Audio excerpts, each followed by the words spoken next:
සුබ දවසක් ඔයාලට. මම අද හදන්න යන්නේ පීනට් බටර්. මේක පොඩි බබාලගේ බර වැඩි වෙන්න ගොඩක් හොඳ කෑමක්.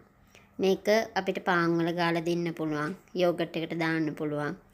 ඊට අමතරව සීරියල් එකට වගේ දාලා බබාලට කන්න දෙන්න පුළුවන්. අපි එහෙනම් හදන විදිය බලමු.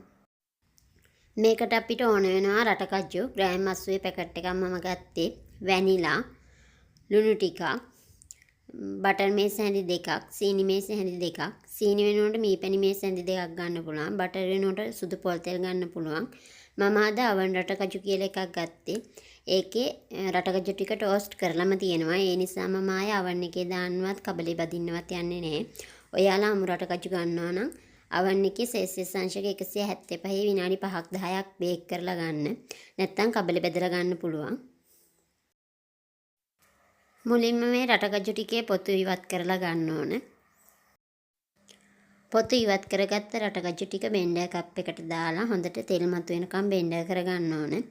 ඊට පස්සේ අපේ තුඩු ද්‍රව්‍ය ටිකක් සියල්ලම දාලා හොඳට පේස්ට් එකක් වෙනකම් බෙන්ඩර් කරගන්න ඕන. මේ තියෙන්නේ මම ඒ විදිහට හදාගත්ත පීනට් බටර් එක. මම බබාට විතරක් දෙන නිසා අද පොඩි ප්‍රමාණයක් හැදුවේ. ඔයාලට මේකේ ප්‍රමාණය වැඩි කරලා හදාගන්න පුළුවන්. මේක අපිට සති 2ක් 3ක් විතර කල් තියාගන්නත් පුළුවන්. ඉතින් මගේ වීඩියෝ එක හොඳයි කියලා හිතෙනවා නම් ලයික් කරන්න, කමෙන්ට් කරන්න, යාළුවන්ටත් බලන්න ෂෙයා කරන්න. මාව තාම සබ්ස්ක්‍රයිබ් කරලා නැත්නම් සබ්ස්ක්‍රයිබ් කරන්න. ඔයාලට ගොඩාක් ස්තුතියි.